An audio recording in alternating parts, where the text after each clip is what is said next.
Hello, good evening, and thank you for joining me on PM Ghana tonight. This is where we bridge the gap between the lawmakers and populace, and indeed we discuss everything that pertains to the country, be it governance, be it politics, be it social issues, be it issues that would affect you and I directly. And I will bring you some very few topical issues that are pertaining in our country tonight. Well, news just broke out about you and I know our very own Mr. Domelevo, who was asked to embark on a mandatory leave somewhere last year by His Excellency Nana Addo Dankwa Akufo-Addo, talking about the Auditor General of Ghana. As it stands now, I don't know if I can still safely say that Daniel Domelevo still stands as our Auditor General. However, we'll be discussing into that. There is news coming up. In fact, when you compare or check dates as of last year when he was asked to embark on that leave, today should have been the day that he resumes office. But surprisingly, another letter comes to his name, and we will quickly go through these letters as well. Well, tonight we'll also be speaking a bit about how motivational all of these exercises together. I'm talking about the COVID-19 vaccination together, amongst other things, amongst other personalities that we have seen go in for the vaccine, has inured beneficial. Are you motivated? Are you pushed? Are you touched to go for the vaccine? Well, a few personalities that were earmarked to go for the first phase or perhaps the first jab of the vaccine were able to go. We saw some prominent persons, chiefs, former presidents, some journalists amongst others. And well, the Appointments Committee in Parliament has rejected the appointment of 3 of the ministers designate, talking about the Ministry of Fish and Aquaculture. I'm talking about the Ministry of Food and Agriculture and the Ministry of Information. As well, some other 5 ministries have had their vetting on hold, perhaps their recommendations on hold for now, pending some few matters that the NDC side of the vetting committee would want to touch on or perhaps push further into. So this is what we're discussing tonight. PM Ghana is proudly brought to you by Migo Purified Water and Blue City, makers of fashion accessories and fashion wear. My name is your most humble servant, Reginald Addy, and I'll be taking you through this very conversation tonight. We'll be also speaking to Dr. Nana Boachi, who is a biomedical scientist from the Anton Hospital via Zoom. In the course of the conversation tonight, we want to ascertain the progress made by the vaccination so far, amongst other topical issues. Don't go anywhere. When we come back after this break, I'll serve you with some details.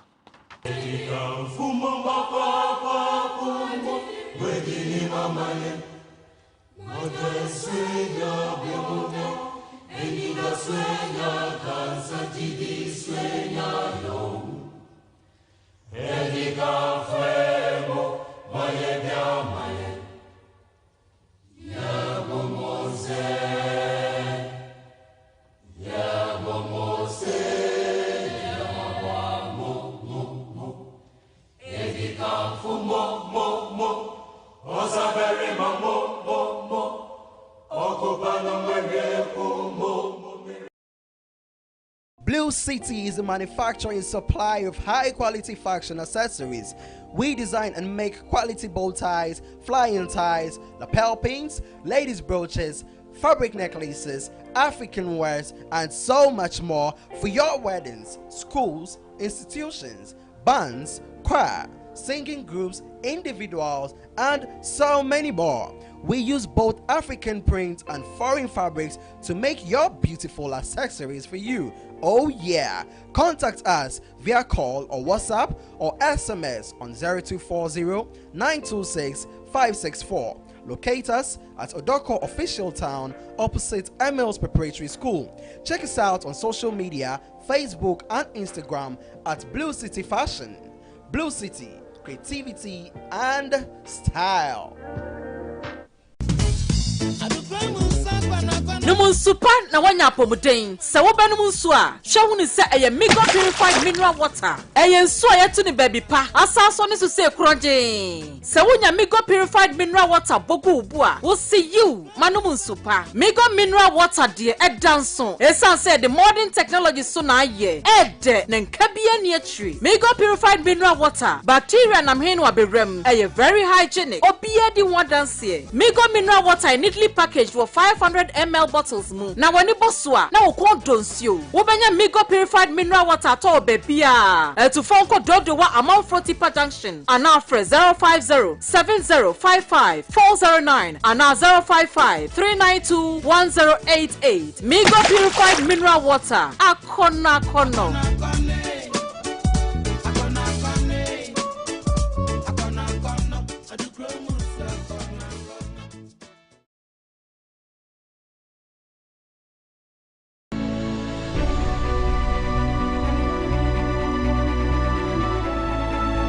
Punto here, me Ghana punto here. Ghana punto here nyina frisa Ghana yaman. Na so man yi be yeso a gina me ene wo so. The same no de akoso e wo krom. Won potamu empo won fitira a twi o man yi san na emwa yempuntuo no. Eyasem here wo se yehwe na yeka. Yese wan kasa tiri mu a. Yeyi wo ibone the same hia me wasem here edika dwumade so. Na yenhwen kan sem here bia edi o man yi nya efa enwumasua ho. Apomodin ahonidie adwuma ene apadie nsam ho yaman yanhwe mane sei sansensei a yetimbi one Ghana, that is all we have. If it is present, you will talk about it right here on the show. Your friend Kusi Francis and I am the Chairman Junior.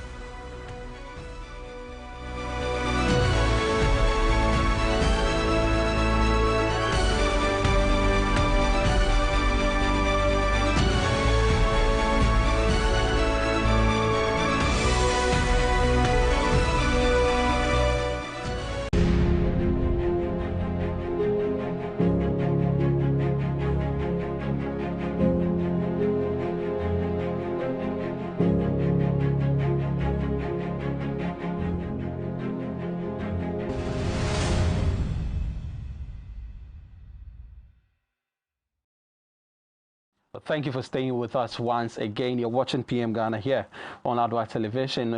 My name is your humble servant, Reginald Adi, your most definitely humble servant. Well, I will be speaking to Nana Boakye, as I indicated. He's a biomedical scientist at the Anton Hospital.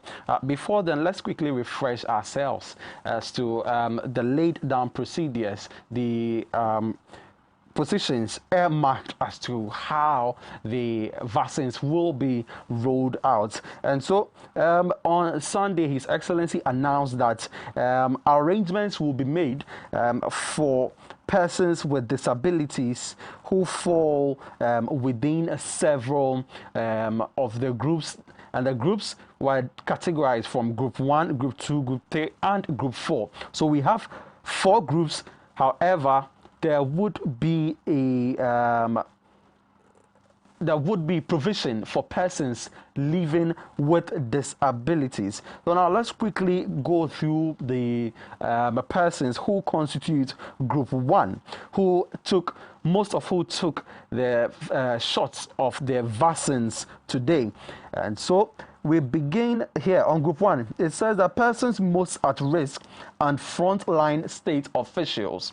Persons most at risk and frontline state officials. Now, far as the admission or the administration of COVID-19 vaccines is concerned, and also since the wake of COVID-19, persons who are aged and persons who have some underlying health factors are considered to be at high susceptibility to the virus. Now, the WHO guideline towards the vaccination also indicates that persons who are at higher risk are those 60 years and above, and so they would also be given prior attention. So it is not as though you have been taken out or singled out if you don't find yourself in this category, but for the purpose of the proper management of the spread of the virus, it is indicated that those who are highly susceptible to the virus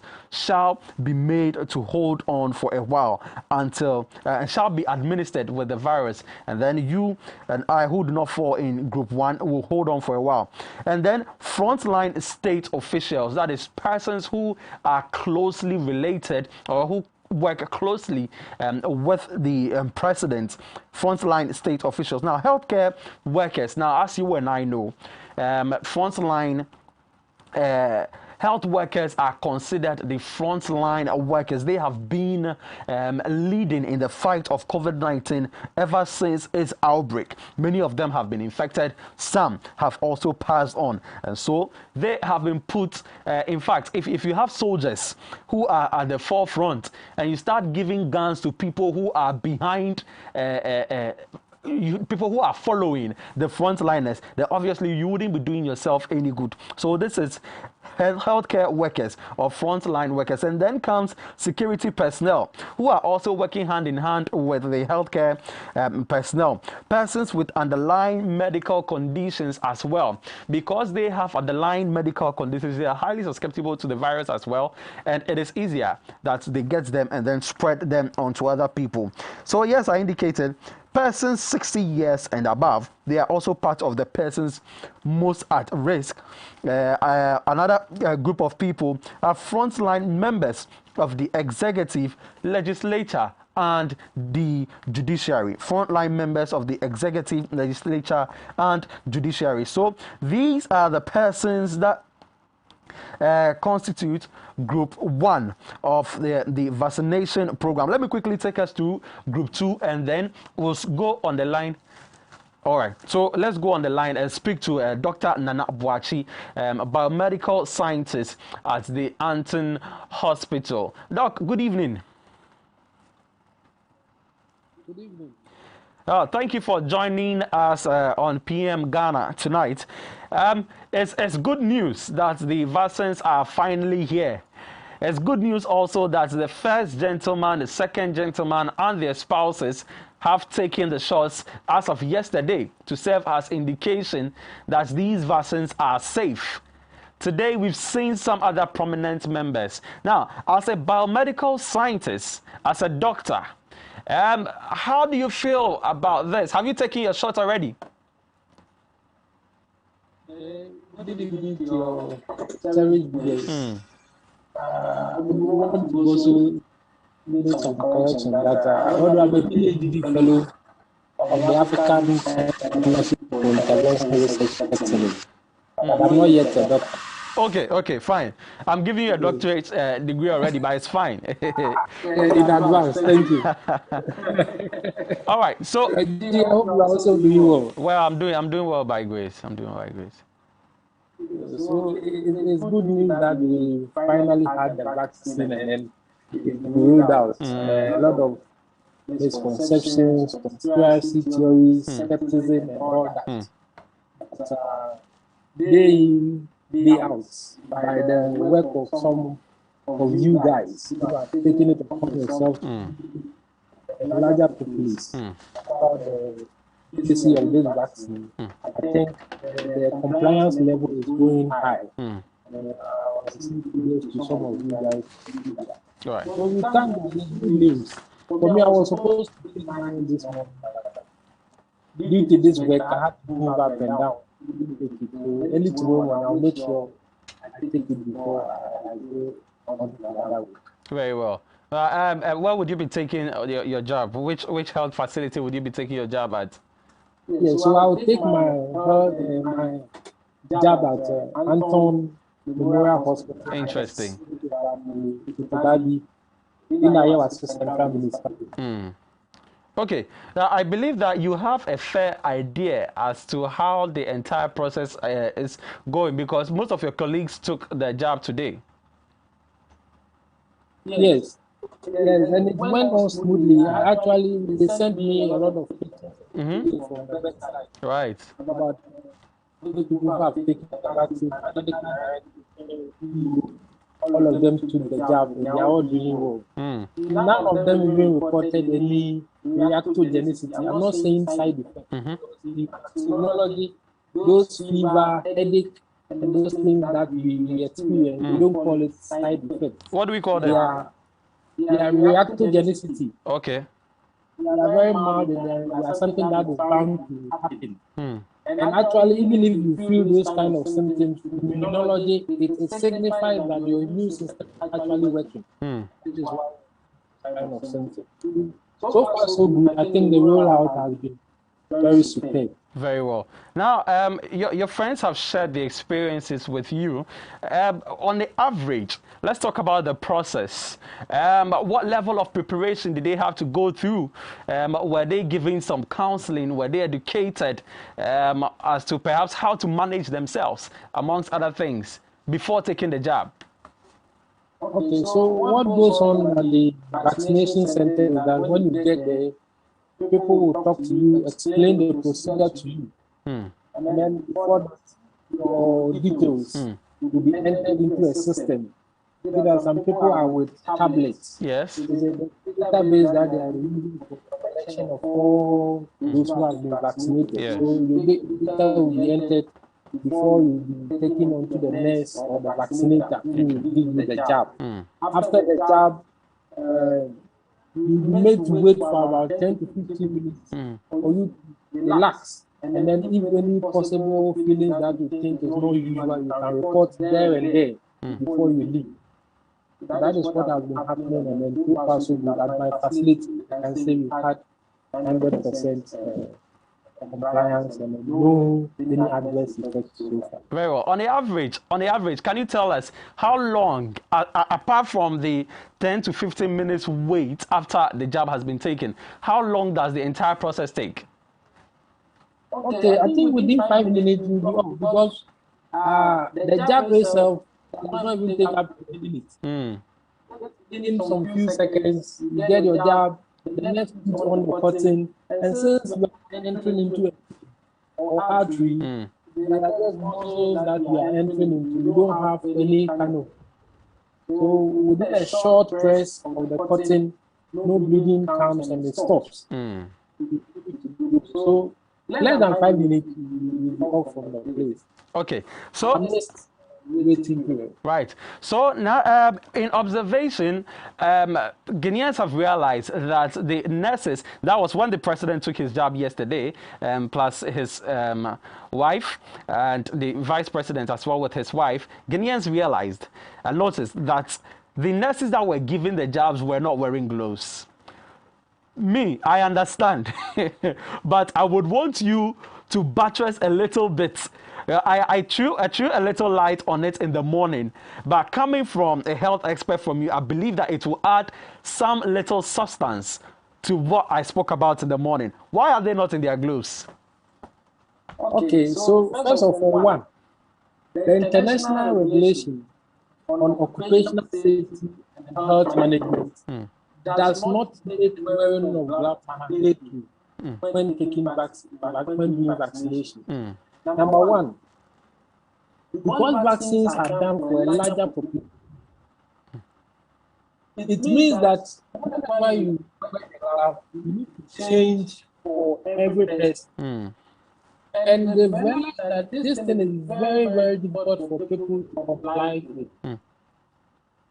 So by so doing, in order to reduce the transmission from one person to the other, it's better for the one who is vaccinating or the vaccinator to rather keep the hand clean by properly washing the hands or by the use of an alcohol-based sanitizer in between the patients than wearing of gloves. One, it reduces cost and also speeds up the process. So internationally, it is not mandatory for nurses or vaccinators to wear gloves when administering vaccines. Now, nurses or the vaccinator may elect to do that based on other things.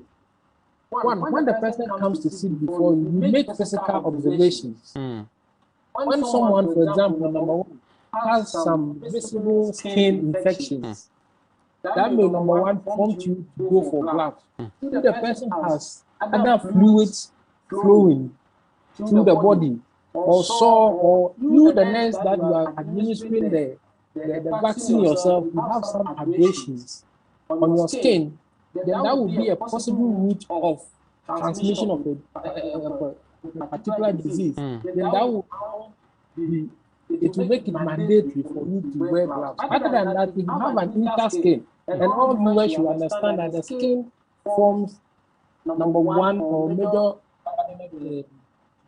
prevention of infection, and it is a major organ in the immune system. So when you have an interskin, nothing wrong, then you keep your hands very clean. It is not mandatory to wear gloves. Economically, it makes sense, and scientifically, it makes sense. Very well. Thank you for adding your voice to that one. Now, we realize that there is a card that many Ghanaians are calling the new visa. The new passport. And some nurses described it as the COVID-19 vaccine passport. They say without it, you can't come for your second jab, which means that it's literally a passport with a visa inside there. Now, I also understand that the data that is collected and also kept on the card is uploaded onto a digital platform. So 2 questions in this one. First off, when did we start recording our health records on a digital platform? Which digital platform is that? When did it come up? And then, secondly, if somebody should lose a card, what do we do thereafter if the person is coming for the second jab? Okay.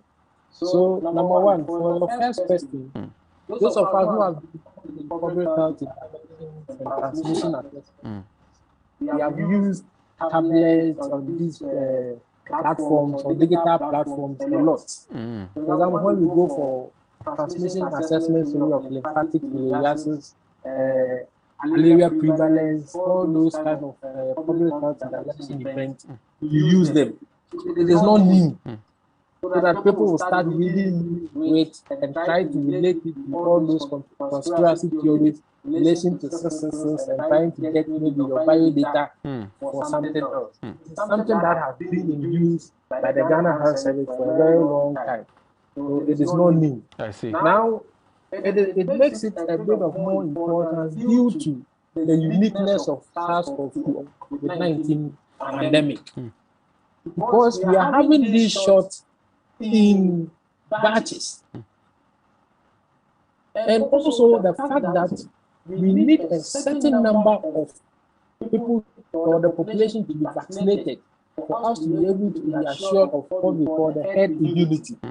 So data management in this vaccination is very key. And there's an adage in our local language that right. So as much as we are using the card, which serves as the hard copy, there's also the need for a bigger server that takes into account the soft copy. So moving into your next question, it answers the question that in case you even lose your card, then you have a backup within the database, in which by just the mention of your name on a certain particular, you'll be able to access your data for the first vaccination. And viewers should be aware that we are having two different vaccinations coming in. Right now, we have the AstraZeneca. Yes.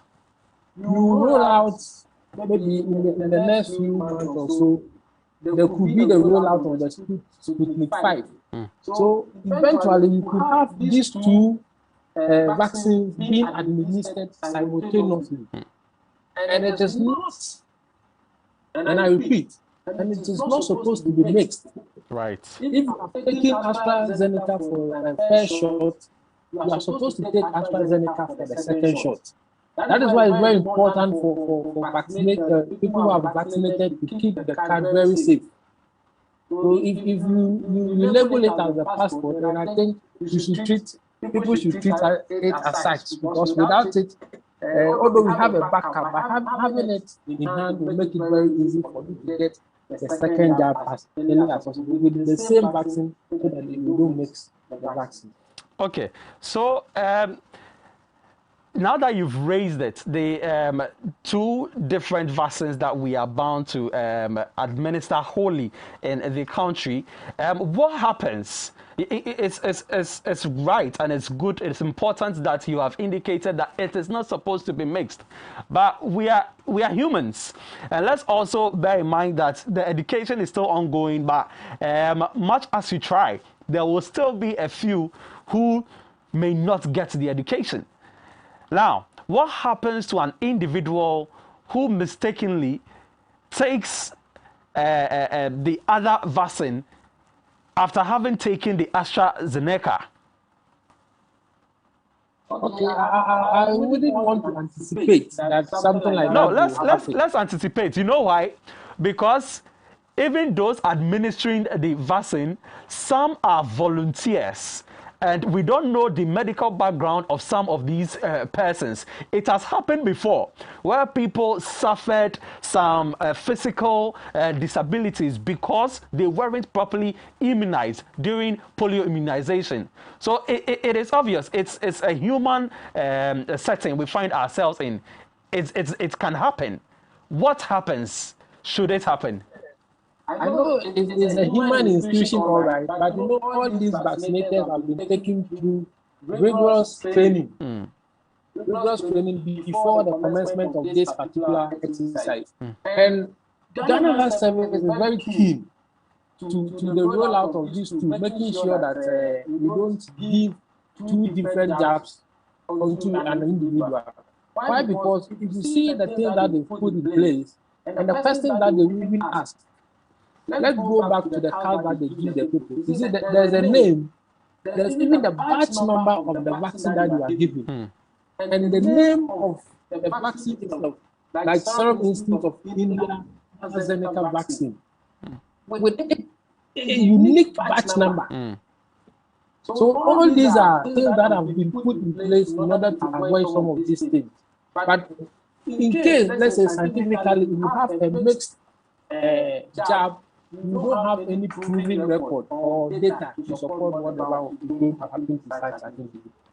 But I hope Ghana Health Service is aware of that, and they put in several roadmaps in order to curtail all these bottlenecks. All right. So now the database that we have, would it be able to identify a person who is coming for, perhaps who just came for a vaccine, but is coming again all too soon?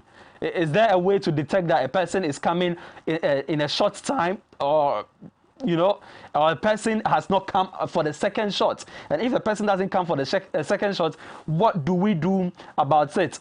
Do we dip people's hands in an indelible ink? What happens thereafter? How is it done? Okay, so for vaccination, the only source of identification has been the card, the issue of the card. If you take yellow fever, if you take hepatitis B, all of them, the source of identification is the card. The indelible ink, within the span of the time that you need to take your second vaccine, you come and then it will be off. Exactly. So the card remains a sure identification tool for you to know that you've taken a first jab and then you need a second one. So if you check on the card, the date for the second jab is also written on it. Okay.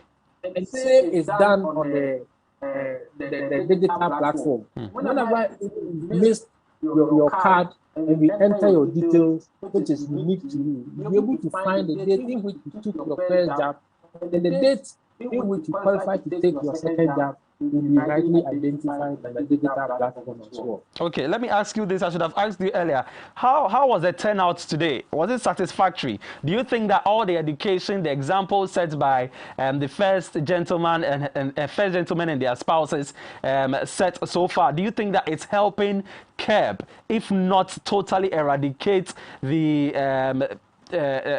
conspiracy theories that are built around the vaccine?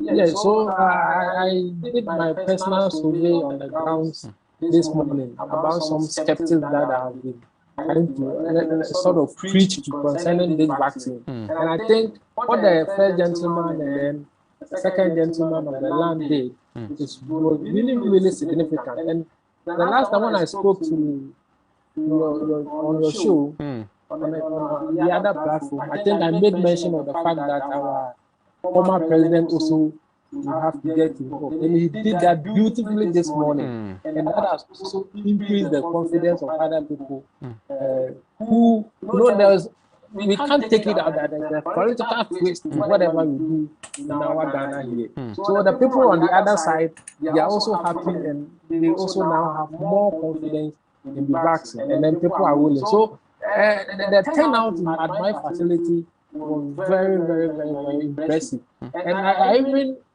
I was following another platform, and some people are even sneaking out to go and get the vaccine. Meanwhile, it's not their turn. So you could see how people are now trying to embrace the vaccine. Right. So we can't say it's an exercise in futility at all. We thank God that Ghanaians are adopting the vaccine.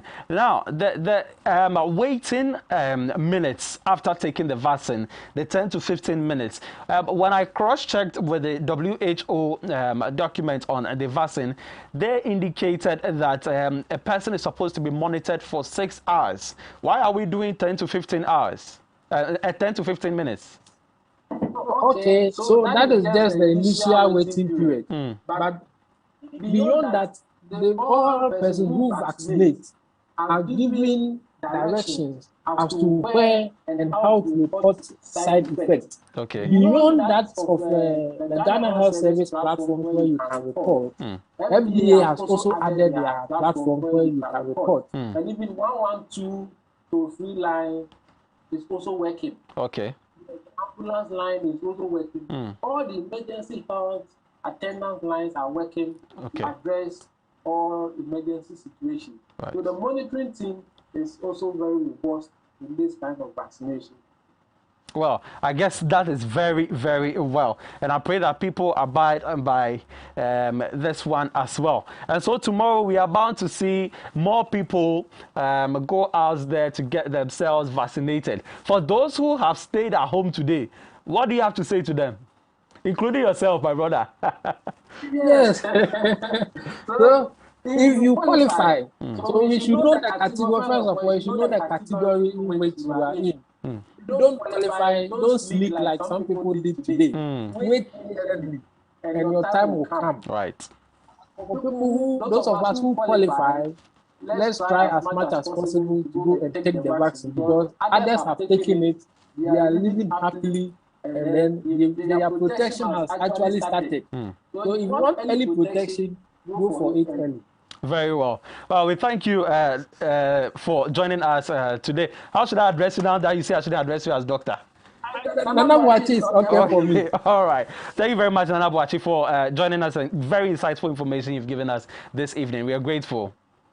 Thank you, Reggie. All right. So that was Nana Boachi. He's a biomedical scientist at the Anton Hospital. Very informative information, if I should put it that way, he has shared with us. He says that the turnout today was interesting. It was okay, especially for his health facility where he works at the Anton Hospital Annex. And he says the people try to sneak in to even get themselves vaccinated. albeit that it may just not be their moment to get themselves vaccinated. This is good news. We are happy that Ghanaians are adhering, Ghanaians are adopting. So for you who is there at home, who falls within the category of persons who are earmarked to get themselves vaccinated in the first 4 groups, please make sure that you go out there to get yourself vaccinated. A big thank you to Nana Boakye once again. Now, let me quickly take you through the rollout, the groups for the rollout, as I was doing before we spoke to Nana Boakye. It's important you know, so that you don't go out there when it's not your turn, or you don't find yourself in that category going there to cause any form of issues. So group 2, persons in group 2 are air traffic and civil aviation control services. That is the pilots, the air hostesses, amongst other things. The meteorological services, the media, and today we saw some section of the media as well. Public and private commercial transport services. Public and private commercial transport services. So if you're an Uber driver, if you're a trotro driver, if you're an MMT driver, if you're an STC driver, whatever passenger bus you drive, especially the ones that I frequent very much, the Awo Yomo at Kaneshi driver, you should also be there to get yourself vaccinated if you fall within group 2 and time is due for group 2. Police services are also taking theirs within the group 2 frame. Armed forces, we saw a section of them today. Some policemen, some media persons, amongst other persons. So these are persons who form part of group 2.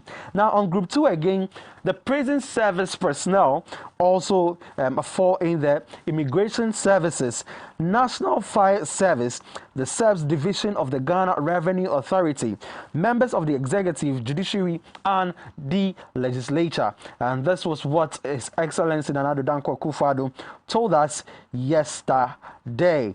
Now let's move away from group 2. Okay, so we have a few more in group 2.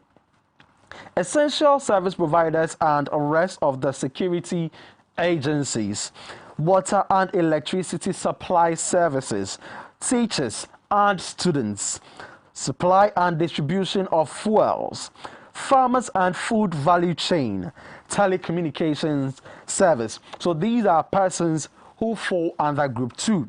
So if you find yourself in group 2, please make sure that from today, March 2nd, where the actual vaccination commence, you would take part so that we will all be free. Now, group 3. Group 3 consists of the rest of the general public, that is all persons over 18 years, except for pregnant women. Why are we saying that? Why is the president saying that all persons above 18 years except for pregnant women? And so for pregnant women, it is advised that you do not take part in this vaccination exercise because during the clinical trials, pregnant women were not part of the sample. The COVAX facility, as well as AstraZeneca Research Institute, have not prescribed the vaccine for pregnant women. However, if you are a lactating mother, you may go in for the vaccine. If you are below 18 years, no data has been provided for persons under 18 years because during the clinical trials, persons under 18 years were not part of the sample. So the facilities cannot say for sure the efficacy of the vaccines as well as the purported side effects of the vaccine on persons within this category. So please heed and stay safe. Now, who is in group 4? Pregnant mothers are in group 4. Care will be persons under age of 18. Listen, they will be vaccinated. They will be vaccinated when an appropriate vaccine hopefully is found, or when enough safety data on the present vaccines are available. So for now, safety of the vaccine for pregnant women and persons under 18 is not guaranteed. So we beg you, if you are below 18, don't go and lie and say that you are above 18 to take the shot. We beg you, stay safe. When appropriate vaccines are hopefully found, and yes, as days go by, several institutions are coming up with vaccines, and also especially based on what has been already developed and already administered. Johnson & Johnson, for instance, have a vaccine that doesn't need you to go in for 2 shots. So believe you me, as time progresses and as we make progress in understanding and in vaccinating ourselves from COVID-19, there would be more progress made. And the progress will only be made possible if you and I will avail ourselves to the vaccination exercise or program. Well, you're watching PM Ghana here on Adoatv. I just spoke to Nana Boache. He has given us some details. I've also given you a few details, and we'll wrap that on COVID-19 vaccination. We'll go for a quick break, and when we come, breaking news: Daniel Domelevo, Auditor General, the Auditor Service Ghana, has received a few letters from the service. Well, what are those consequences, details of these letters? We'll quickly brush through them and we'll leave the rest for you to ascertain after this break. Stay tuned.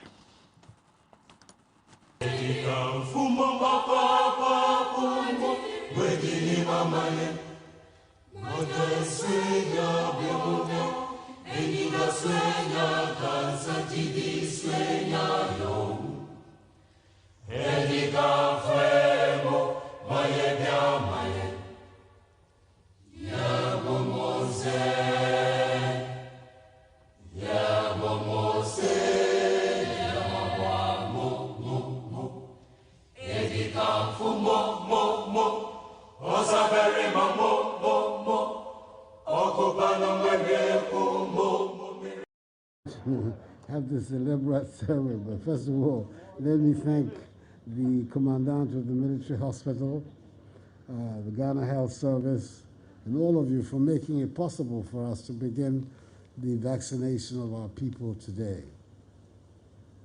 We've all had a very difficult time this last year. Unfortunately, scientists in the world have now found what could be a permanent antidote to this, I can only call it a pestilence that has affected all of our lives this last year. It's important that I set the example that this vaccine is safe by being the first to have it, so that everybody in Ghana can feel comfortable about taking this vaccine. It is important that everybody, at the end of the day, is vaccinated, and that's our objective. And in doing so, UNICEF, the managers and the contributors of the COVAX facility, for the opportunity that we have in this country to begin the process of vaccination. The vaccine doesn't mean that we're throwing away all the other protocols. All the other protocols remain in place until we are satisfied that the the virus has finally disappeared from the soil of Ghana. Ghana became the first country in the world to benefit from the COVAX facility, which is open to about 92 low and middle income countries. And Ghana is the first country to have benefited from that facility. And it is under the leadership of the President and the hard work of the Ghana Health Service staff and members of the task force that the President has put together that Ghana has had the opportunity to have this. We are taking this vaccine today to assure the public and Ghanaians in general that it is safe. It is safe to be immunized by this.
Right.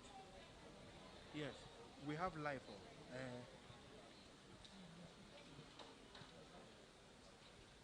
Okay. All right. Okay. So, former President John Mahama has just taken his inoculation for the COVID-19 vaccine. Uh, that's he's having that brief interaction with the nurse over there in your short. On it, there's some explanation also being given him, and all form part of the VVIPs who are taking the COVID-19 vaccine together with his wife. They're here. He's already taken it. In your shot over there, you can see him walking to where he is going to take a little rest for some few minutes before he goes though.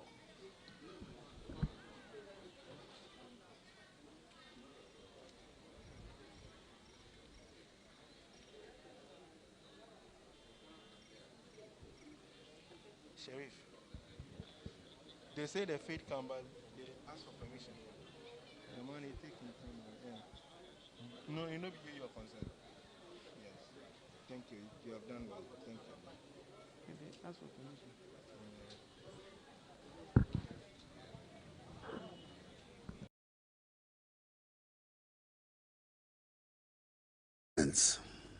I know that there are still some who continue to express doubts about the vaccine.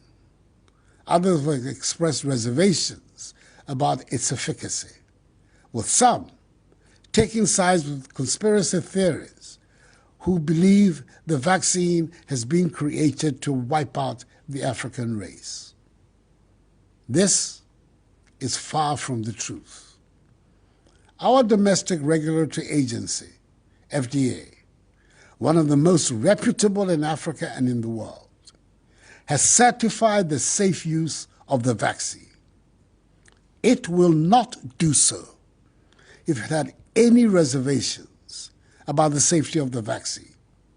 And I've gone on record as saying that no vaccine will be deployed in the country for use without the express certification of the FDA.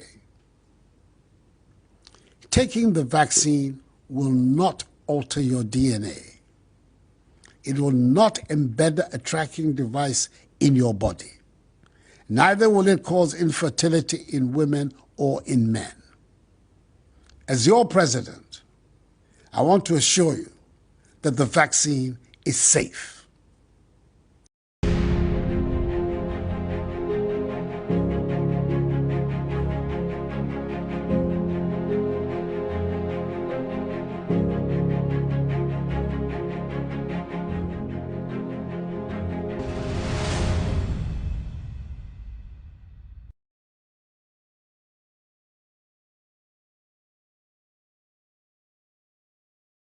So you saw His Excellency Nana Addo Dankwa Akufo-Addo, among some other dignitaries, former President John Dramani Mahama, also taking the shots there. A few chiefs, also the Asante Hene, for instance, Tumfo Zai Tutu took his shots. The Ga Manche also took his jab, and some journalists as well taking their jabs. And we are grateful to all of you for the examples you're setting. And to those of you who are, beg your pardon, those who are home, please make sure that you also go out there to take your jabs. Now, let's move away from that. And today, 2nd March, Tuesday, 2021, it's supposed to be a day for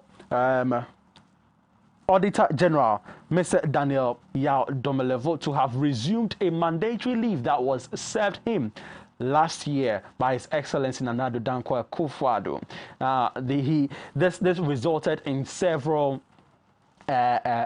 exchanges between the audit service and the the Auditor General Daniel Domelevo. He indicated that the board was not his appointing authority, and for that matter had no right. It goes on and on and on and on and on. Eventually, it was proven to Mr. Domelevo that he should embark on that mandatory leave. Well, now, what is supposed to be a return today has also resulted in the break of some letters that were served Mr. Domelevo from Professor Edward Ajiman, who is the chairman of the Audit Service Board.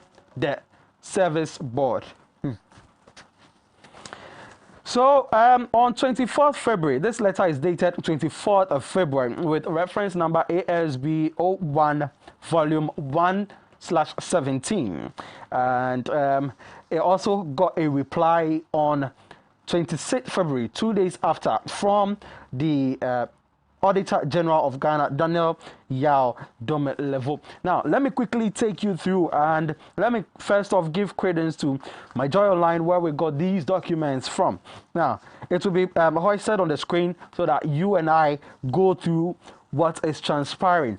So this one is an invitation for a special meeting with the Audit Service Board. So apparently Daniel Domelevo was invited to the Audit Service Board based on some disparities that were spotted in some documents that he had submitted to the civil service years back. Now, it says that, dear Mr. Domelevo, information made available to the board shows, amongst others, that there are disparities in your date of birth. So this is the topical issue. Disparities in your date of birth and place of birth. Date of birth and place of birth. That obviously have effect on the date of your compulsory watermarks here. Something from the service in accordance with Article 199 subsection 1 of the 1992 Constitution. Now, in accordance with section 6 subsection 2 of the Audit Service Act 2000, Act 584, the Audit Service Board kindly invites you to a special meeting on Friday, 26th February 2021. Friday, 26th February 2021. Let's please scroll down. Let's scroll down on the screen to a letter dated 24th February, not 26th February. We'll come back to that one later. 24th February 2021. That is what I'm reading now. Okay, so let's continue. Friday, 26th February 2021 at 10 a.m.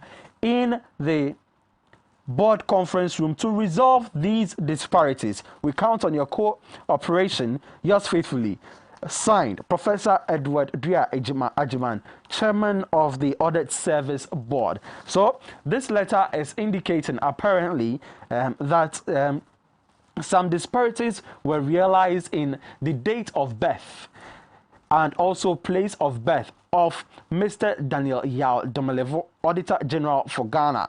Now, the board, chaired by Professor Edward Ajiman, decided to invite Auditor General Daniel Domelevo over to account for the disparities in the date of birth and the place of birth, which obviously have had an effect on the date of his compulsory resignation. So that is the word I missed earlier, compulsory resignation. Now, bear these key points in mind. First, compulsory resignation, and then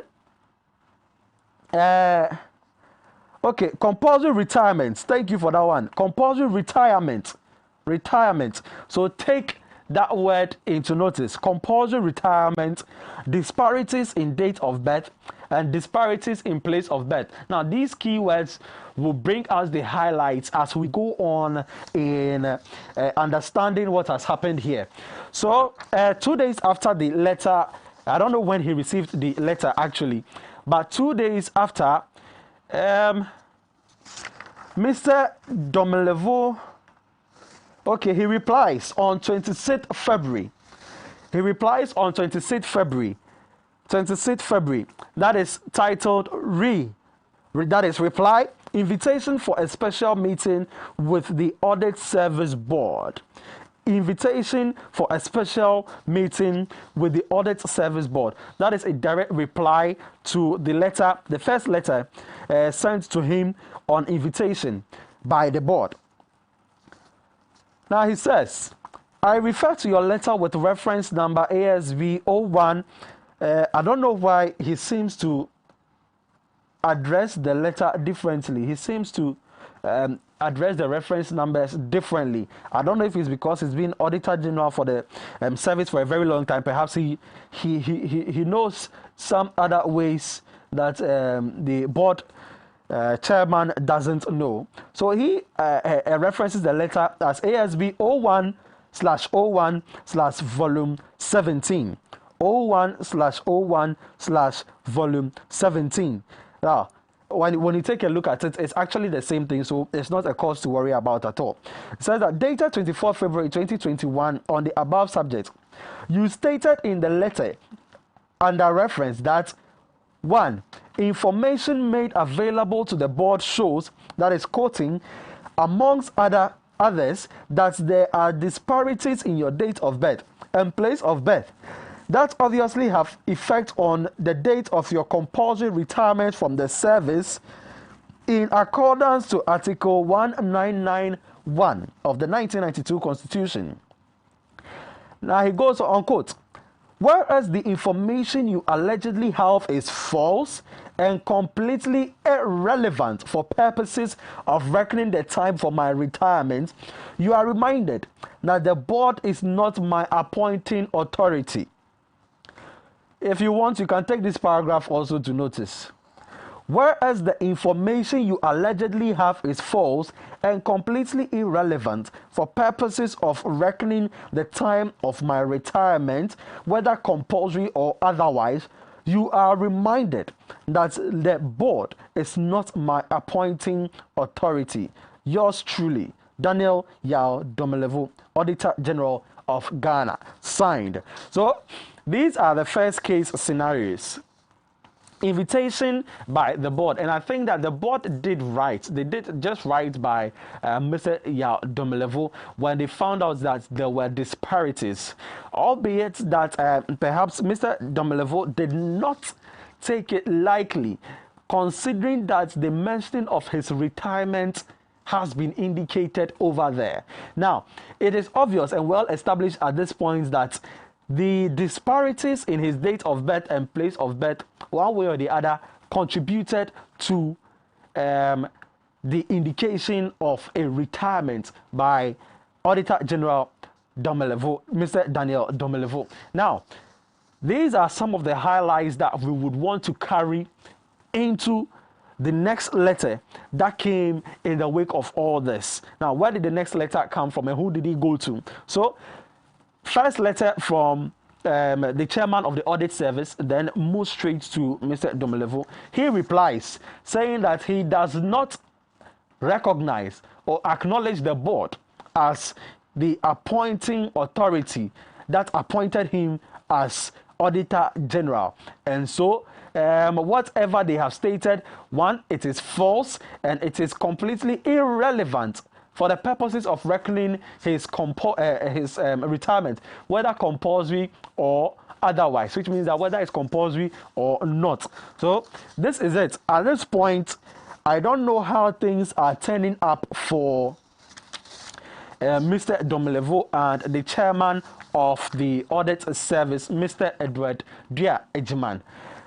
So let's move away from that. And so on 26th February, that was when Mr. Yao Domelevo replied, the chairman of the audit service board. And in response again, they served him this time with total details of the disparities that were noted. Now, if you say you won't honor the invitation, then well, let's serve you so that we hear your response on that one. So he served. And this one, okay, it is confidential, but we have it. Disparities and anomalies in your personal records in the public services of Ghana. Disparities and anomalies in your personal records in the public services of Ghana.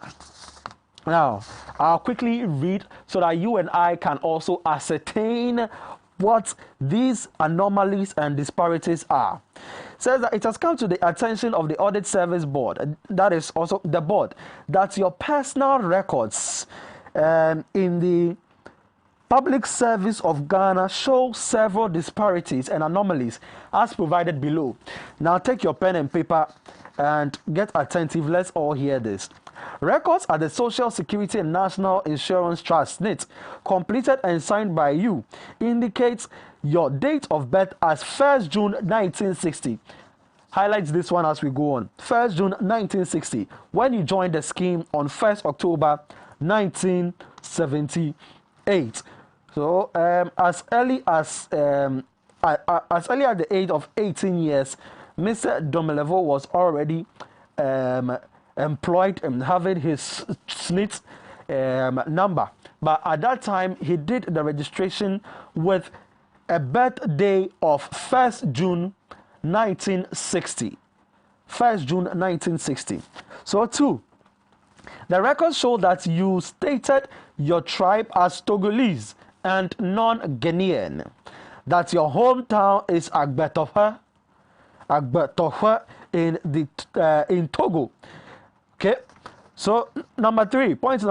On 25th October 1993, you completed and signed a SNIT change of beneficiary nomination form, stating your date of birth as 1st June 1961. So all of a sudden, date of birth changes. 1st June 1960 to 1st June 1961. Instead of the 1st June 1960, which you stated on your SNIT member registration application form, card number 372777019, when you joined the scheme on 1st October 1978 while working with the Ghana Education Service in prior so. Now point 4. On 25th October 1993, you completed and signed a SNIT change of beneficiary nomination form stating your nationality as a Ghanaian and your hometown as Ada in Greater Accra region. So at this point, it is not clear whether it's the same Daniel Yao Domelevo that we are speaking about here. But the changes of beneficiary nomination form were both done on 25th October. So I believe that it will be on the same form. However, the disparities here begin from when the change of beneficiary on the nomination form indicated the date of birth as 1st June 1961 instead of 1st June 1960, which was indicated by the same person in that was when he recorded that at SNIT and indicated that the date of birth was 1st June 1960. That was done on October 1st, 1978. Right. So let's move on. I hope that you and I are taking notes. On point 5, the date of birth on your Ghanaian passport number A454800 issued on 28 February 1996 is 1st June 1961. The place of birth is stated as Kumasi, Ashanti region. So, okay, now place of birth also a problem here. On 8 August 2012, you were issued with a Guinean passport number GO367080, which again showed your date of birth as 1st June 1961. 1st June 1961. All right. Point 7. There is no record of affidavit or any legal instrument in respect of your change of date of birth from 1st June 1960 to 1st June 1961. And so it goes on. These disparities and anomalies outlined above go to the heart of administration of the audit service, also known as the service, and thus it makes it difficult for the board to ascertain the exact date that you are required to retire from office. Furthermore, by law, you were to provide truthful and accurate information on the forms and that you completed and signed, failing which you could be prosecuted. In view of this, it is important for the board to clarify these matters as soon as possible. Hence, its letter with reference number ASB 0101 volume 17 dated 24 February 2021 inviting you. So, this is the chairman of the audit service.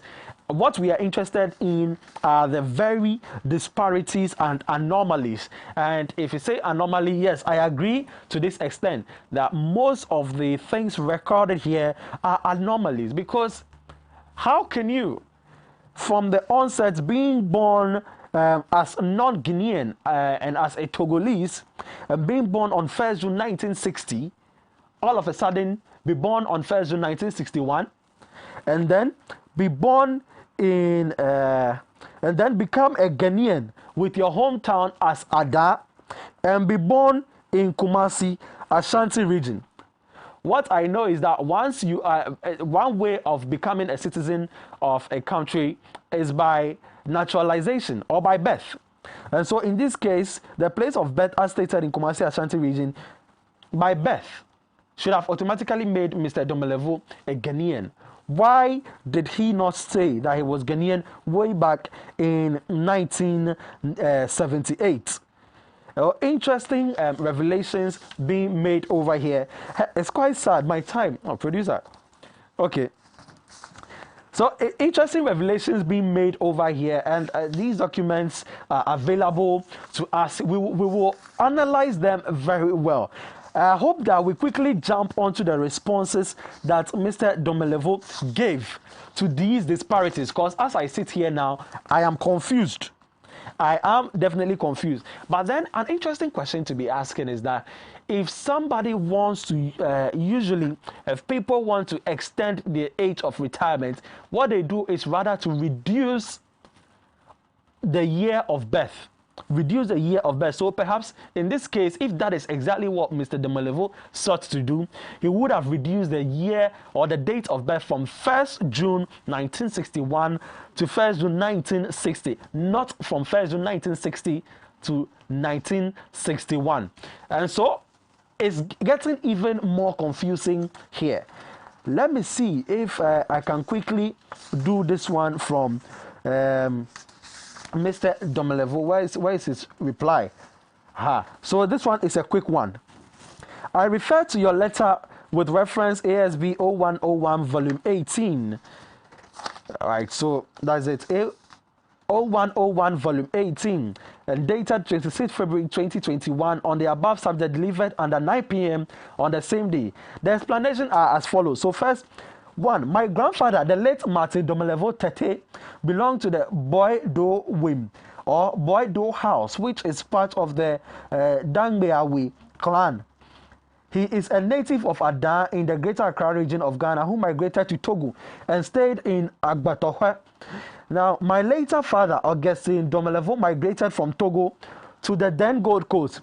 He stayed in several towns and or villages before finally settling in Kwehu, Adiemra. Either my father wrongly mentioned Agbatohwe in Togo as his hometown to me, or I misconstrued it at the time. 18-year-old Domelevo at the time, indicating that he was not Ghanaian. My mother is also Ghanaian, and so according to your letter, I stated my tribe as Togolese. If so, then it is certainly a mistake, because Togolese is not and has never been the name of a tribe. So now you see some play of words here, and Mr. Domelevo, if for nothing at all, has established himself as a very daring person in my eye. And so with regards to the 1960 date of birth, I noticed the mistake when I checked my information in the baptismal register of the Catholic Church or in Adiemra. The register has Yao as part of my name and also provides my date of birth as 1st June 1961. This corresponds to the Thursday or Yao, the day of the week on which I was born. One can contact Reverend Father Dion, the parish priest of the Catholic Church in Adiemra, on 0, and the number is given for independent verification of my date of birth in the baptismal register. Now, point number 5, my passport and my birth certificate bear the correct date of birth, 1961, so it is corrected. if affidavit or illegal instrument was a requirement, then I am sure I provided them. Otherwise, SNIT would not have effected the changes, which is true. If you swear an affidavit, it only concerns those institutions that give you either the passport or the birth certificate and not SNIT. Hey, when a time catch, that's what my producer is saying to me. Producer, give me 1 minute, I beg you. He goes on, if affidavit is a legal instrument with or a legal instrument was a requirement, then I am sure I provided them. That's point number 6. With regards to place of birth, I was born in Kumasi, and my mother, in less than 3 weeks after my birth, returned to Kwehu Adiemra with me, and I was baptized in June 1961. That is his reply to Mr. Edu Ajiman, the chairman for the Audit Service Board. This is a whole issue emanating after the mandatory leave that Mr. Domelevo was asked to embark upon. On his return and on his fateful day of return, this is what we are getting. We'll be looking more into this one perhaps come Thursday. We weren't able to digest all our topics, but we were able to have a very good discussion thanks to Dr. He says Dr. Nana Boache, the biomedical scientist. Well, we'll look into other the remaining matters in the course of the week, where the NDC has indicated detailed reasons why they do not want these 3 ministerial appointees to be passed for their positions. Thank you for staying with me on PM Ghana tonight. I'm your humble servant, Reggie Addy, and I'll see you on Thursday. Have a lovely evening and enjoy the rest of our programs here on Adoatv.